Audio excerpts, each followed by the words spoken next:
Volé a casa por las fiestas. La entrada estaba vacía, la luz del porche apagada, las cortinas corridas como si nadie las hubiera tocado en días. Adentro, todas las luces apagadas, solo el abuelo, sentado con un sándwich. En el refrigerador había una nota que decía: usé tu dinero para Disney, cuídalo esta semana. El abuelo susurró: lo lamentarán. Yo solo sonreí.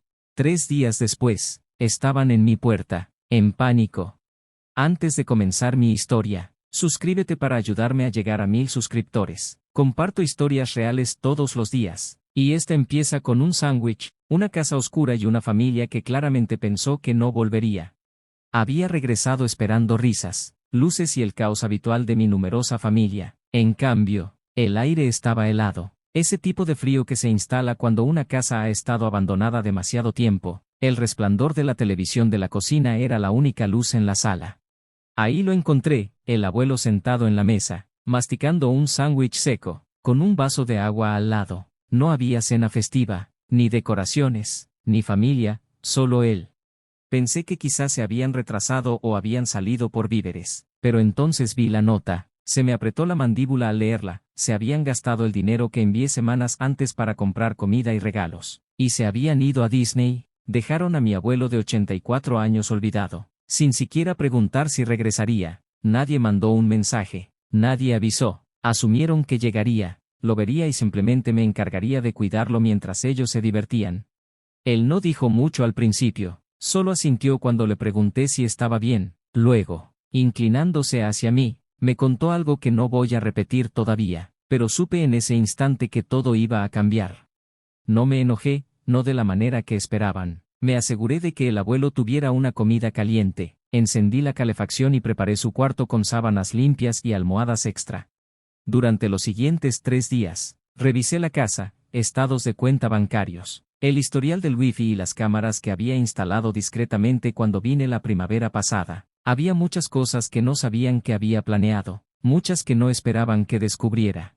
Justo cuando terminábamos de comer el tercer día, escuchamos golpes en la puerta y voces en pánico: mi hermano, mi cuñada, mi prima, todos gritando al mismo tiempo. No tenían idea de lo que habían provocado.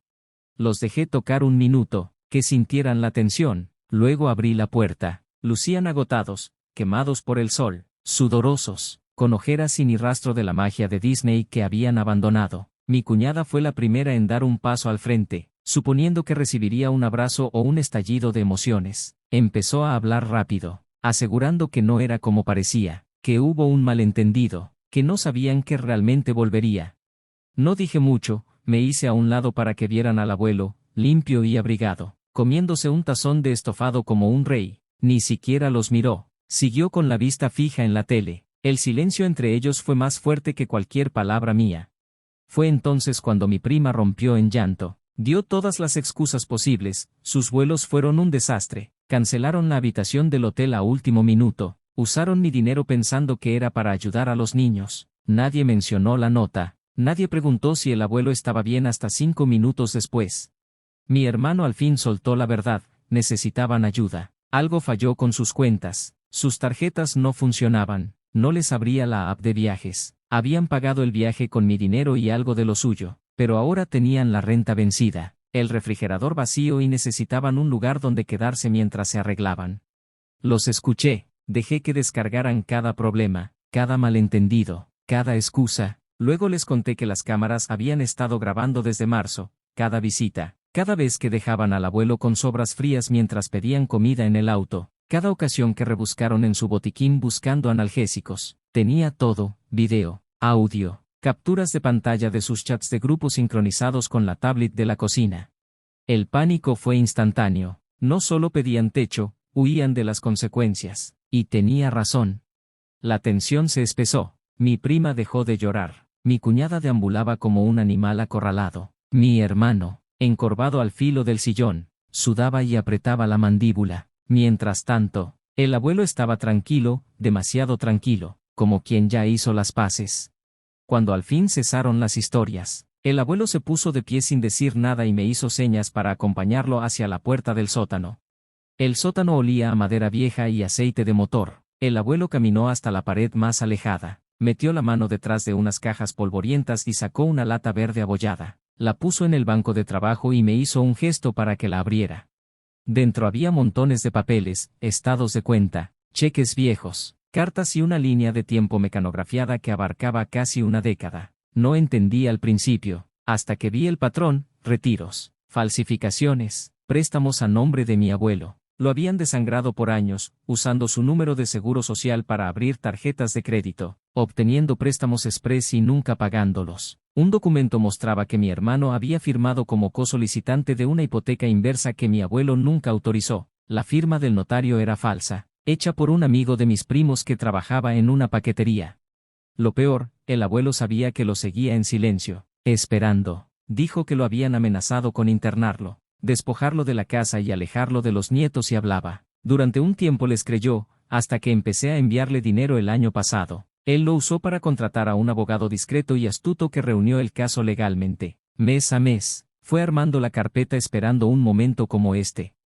Arriba, ellos no tenían idea de lo que sostenía en mis manos. Puse la lata sobre la mesa de centro y la abrí despacio. Sus rostros cambiaron al instante. Mi hermano se puso pálido. Mi cuñada se sentó en silencio. Mi prima murmuró algo sobre no recordar nada. El abuelo no los miró, me miró a mí y asintió una sola vez.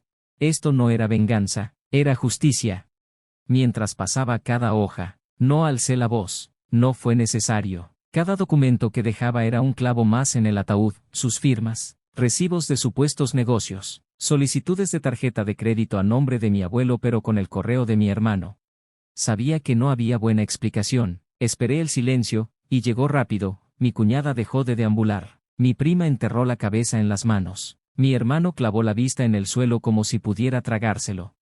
Me levanté y le pasé el teléfono al abuelo. Llamó a su abogado sin dudar, concertando una cita para el día siguiente. Les dijo que la lata estaba sobre la mesa y los archivos listos. Fue entonces cuando el pánico se volvió súplica. Juraron que lo pagarían, que nunca pensaron que llegaría tan lejos, que era solo una ayuda temporal mientras se reponían. Pero no hubo nada temporal en vaciarle los ahorros a un anciano y convertirlo en un cajero automático. Querían quedarse en la casa unos días más. Les dije que eso no iba a pasar, no después de lo que hicieron. Actuaron como si yo fuera cruel, como si tuvieran derecho a todo. Así que lo hice fácil, saqué un sobre y se lo di a mi hermano. Dentro había un aviso notariado, con fecha y firma legal. El abuelo me había concedido poder notarial temporal 2 semanas antes, por si este regreso se complicaba. La casa estaba fuera de su alcance, las cuentas congeladas y el carro que usaban reportado como robado esa misma mañana, el wifi que le chuleaban desconectado, hasta la bodega que pensaban que mi abuelo había olvidado, cerrada con inventario enviado al abogado. Para cuando salieron, ya habían cambiado todas las cerraduras. Mi compa pasó durante el caos y cambió cada cilindro. Ni se dieron cuenta. Entonces el abuelo hizo algo que no esperaba, lo siguió hasta el porche, brazos cruzados, viéndolos empacar en el carro que ya no podían manejar. Cuando mi hermano quiso decir algo, quizá de culpa o segundas oportunidades, el abuelo solo alzó la mano, sin saludo, como un alto en seco. Eso fue todo. Se fueron esa noche con una maleta de viaje y un sentido de control destrozado. Pensé que ahí terminaría todo. Tal vez unos mensajes furiosos, amenazas vacías. Subestimé hasta dónde lleva la desesperación a quienes se sienten con derecho. A la mañana siguiente llegó el primer mensaje de mi prima, un largo alegato culpándome de destruir la familia. Escribió: el abuelo no necesitaba abogados ni cerraduras, necesitaba perdón. Lo ignoré. Después mi hermano mandó una foto de la casa desde la banqueta, sin pie de foto, todavía andaba cerca. Llamamos al abogado y reenviamos los mensajes. El abuelo no se inmutó, pero noté que estaba en alerta. Revisó las puertas esa noche y durmió en la sala con el control remoto en una mano y el bastón en la otra. Como a las 3:30 de la mañana, desperté con un golpeteo, vidrio, pero sin romperse. Me levanté de un salto, revisé las cámaras y vi que una de las tomas estaba desconectada. Al asomarme a la ventana del patio, vi movimiento junto al cobertizo.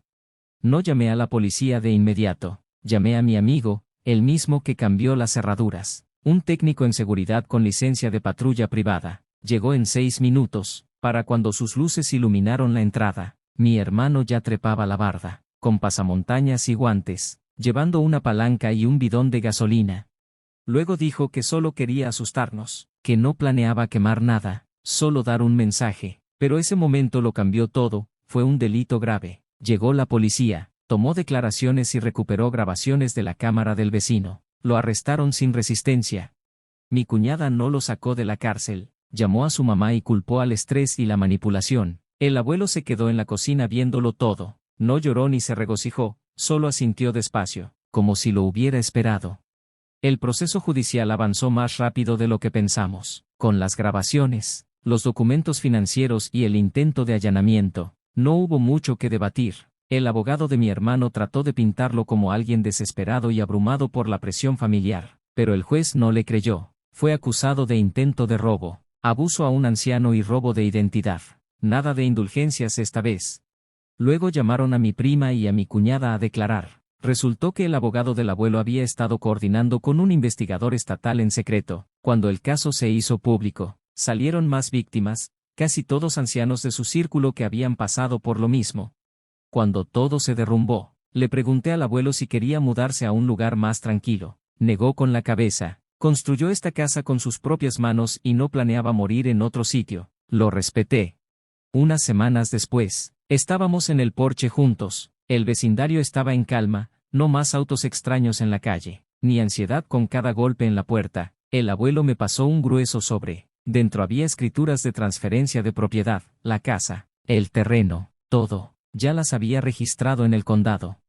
Dijo que casi le quitan la casa 2 veces, una por el banco y otra por su propia sangre. No iba a permitirlo de nuevo. Le dije que no la necesitaba, solo me alegraba de que él estuviera a salvo. Él asintió, pero supe que ya lo había decidido, esa casa debía pertenecer a quien se presentó. Han pasado meses desde entonces. El juicio de mi hermano salió en las noticias. Mis primos evitaron cargos cooperando, y mi cuñada desapareció a otro estado. No han vuelto a hablar. Bien por ellos. El abuelo está mejor, más saludable, más fuerte, de verdad sonriendo otra vez. Lo llevo a sus citas médicas y vamos por un café 2 veces por semana. De vez en cuando menciona lo ocurrido, no con enojo, sino como recordatorio de lo que la gente es capaz cuando cree que nadie los observa. Esto no fue venganza, fue justicia. Y si llegaste hasta aquí, ya sabes por qué cuento estas historias. No todos pueden irse con la verdad, la prueba y una segunda oportunidad.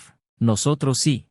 Suscríbete si aún no lo has hecho. Hay más historias como esta, y nunca sabes cuándo el próximo golpe en la puerta lo cambiará todo.